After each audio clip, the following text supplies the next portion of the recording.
Okay, I just wanted to go into past dungeons here on my good old Mistlands character. I'm really just looking for... Not that. Was looking for, specifically, Rancid Remains trophies. So, let's see where there's a, burial chamber. Some chambers up there. Probably more that we haven't, seen, like...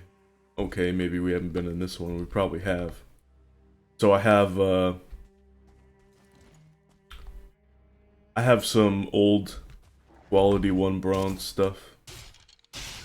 Just to get more hits per target so that I can level up faster.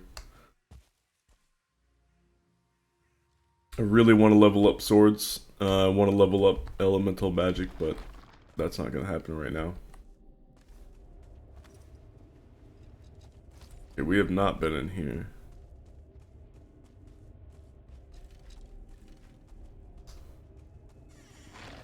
Oh, 2-star archer. Very nice. Yeah. My sword levels are 35, or maybe the 37, 35, almost 36. Okay. I'm just gonna destroy this. I have a Grey Dwarf nest. I'm just doing this so that I can get extra levels. Yeah, my goal is Rancid Remains. I'll take all the arrows I can get.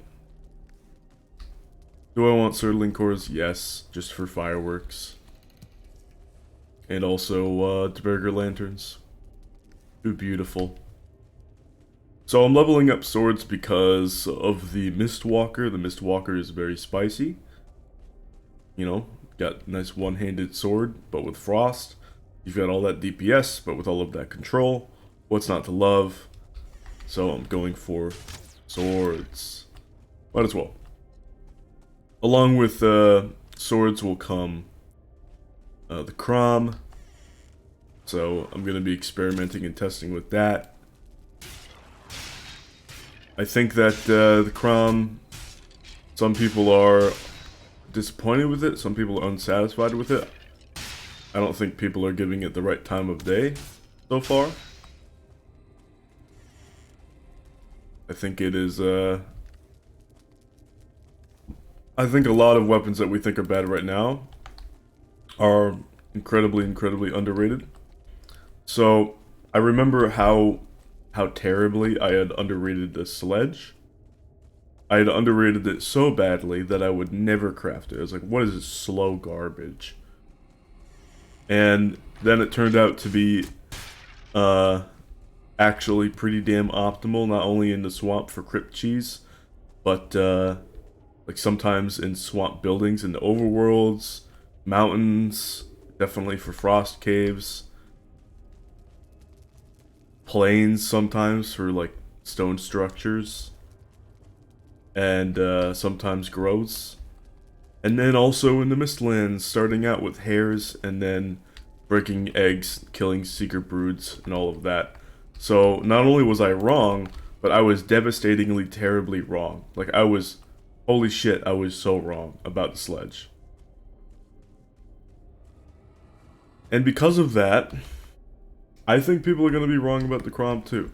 I've seen a clip of someone getting a Krom middle mouse from Sneak on a Lox with very, very minimal sword levels invested. And it just staggered the Lox outright. Dealt almost half its health in terms of damage. With like almost no sword levels. So that middle mouse has huge staggering potential. Also the swaps, huge potential there. So the, what is it? The Frost Staff, that's also going to be something that's underrated because the damage is terrible. And the damage is not important on that thing. Like, the damage is extra icing on the cake. And that is because the deep freeze that it causes is very, very good. It's like deep freeze on like one hit, 2 hits, which is amazing. That's like 4 or 5 Frostner box or a couple of Mistwalker swings, in like very rapid succession and from the mid range. From the long range, it's really bad because of the random spray of the frost staff, but mid range, that thing is gonna be so phenomenal. Of course, I love. sorry, Firespark. Gonna pick on you a little bit. There was this Firespark video where it was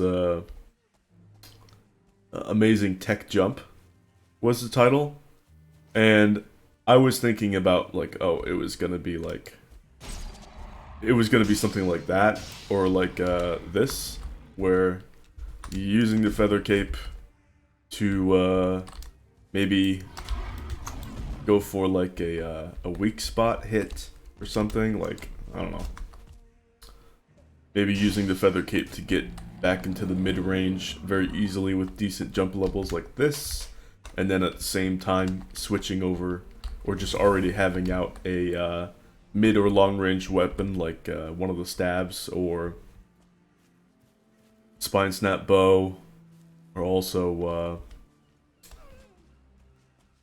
arbalest maybe, and then just like getting an attack just as you're jumping away, just like free mid range, like even if you're on a slope here, like woo, like that's what I thought new tech jump was gonna mean, and it was not that. It was actually like the fact that you can get black marble early, and you can have a early mortar and pestle, which means really good food a lot earlier than you would normally have it, which I think is like really cool to know, and I did enjoy the video. But the actual like tech jump that people are thinking of with the feather cape is like is gonna be like really good. Like just reset to neutral, or reset to the mid range, frost staff. Now that the enemies are in a deep freeze, you can very easily switch over to Mistwalker, go into melee, and just dominate. Just absolutely pop off. You're gonna keep the freeze on them. It's gonna be nasty. Frost Staff plus Mistwalker as a battle mage, I feel like that has a lot of strength that is gonna be unlocked by people. I'll definitely test it out. So yeah, swords, I'm gonna be a sword guy, imagine that. But hey, Mistwalker, you know, that's basically one of my ideal weapons. Same with the Himmenawful. Let's see, Frost Staff into Himmenawful is gonna be really good as well. There's this really cool combo that I'm thinking of that's Frost Staff in the mid-range, and then you're going to Himmenawful when they get close, or you can just approach them and Himmenawful. Like, you know how Seekers get like sent? Like absolutely sent by Himmen sometimes in the Mistlands overworld. As soon as they're sent, they're still staggered. So you can immediately switch to Staff of Embers and then launch a couple of fireballs at them. Like, and this is all just with like one Iter food. Like you got like Seeker Aspic, and you're just starting to pop off. Like, oh okay, yeah. Just Frost Staff into Himmen into Staff of Embers, double meteor. Just phenomenal. So I think it's going to be like really interesting to see the sort of builds that come out of this update. Going to be really fascinating. Battle Mage with Atgear main is going to be strong, but also Battle Mage with Mistwalker is also going to be really good. I think I'm going to try to combine all of them. Like, it'd be like Spine Snap, Frost Arrows from range. And then number 2 might be Staff of Embers. Number 3 would be Himmen. Number 4 would be Staff of Frost. Number 5 would be Mistwalker. Number 6 would be the Shield, Carapace Buckler. Number 7, I honestly don't know. Preferably it would be another one-hander, but I don't know what you would use. No idea. Complete blank. Maybe Frostner? But I don't know. Probably not. Let's see. Let's actually kill this guy with sword, just to get even more sword levels. But, something else, it's like, something's... One of these,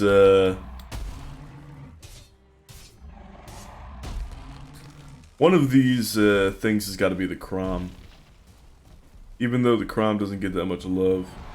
If you're running Mistwalker, you might as well have a pocket Krom, just to test it out.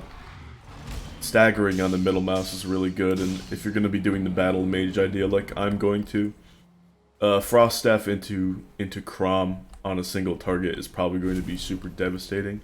I'm predicting that's just going to be absurdly powerful for Seeker Soldiers. Although I've also heard that at higher levels of polearms, you can just stagger lock a Seeker Soldier with the Hymen. So Frost Staff into Frost Arrows into Frost Staff into Hymen might just be the play for Seeker Soldiers. Perhaps. That's probably it.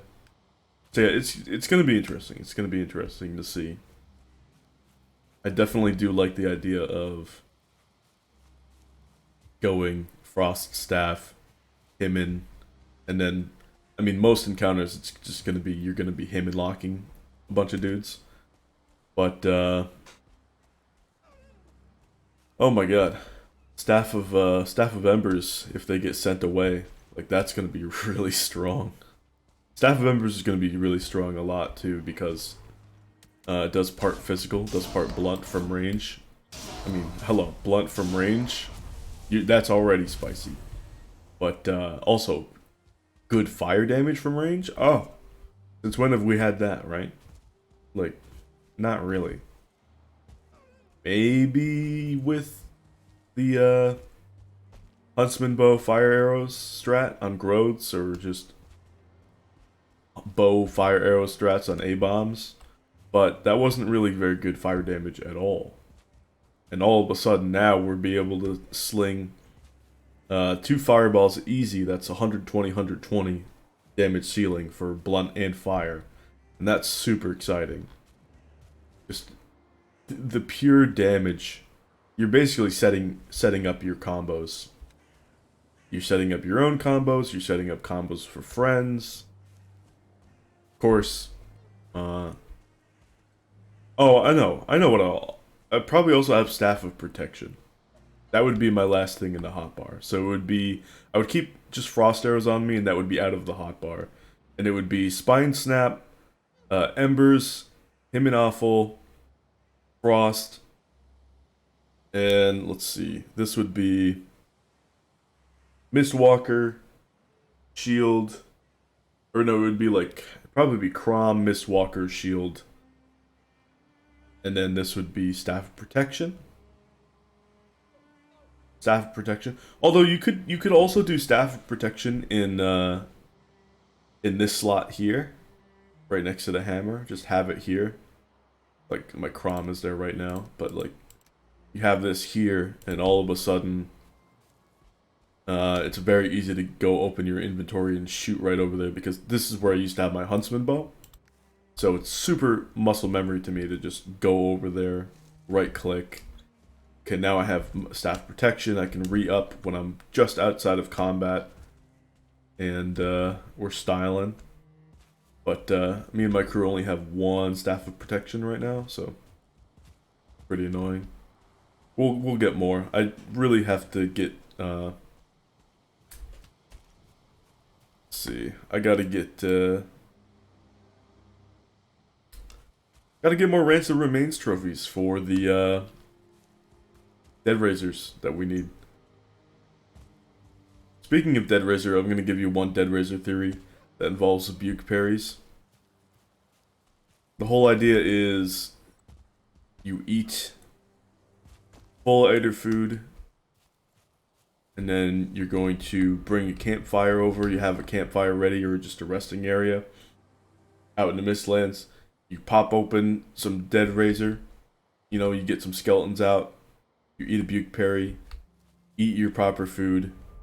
Get all of your rested necessary. And it sounds like it would take like a lot of inventory space, but you don't need all of that stuff in your inventory because you're setting this up right as you get to the Mistlands, or right as you start your journey in the overworld.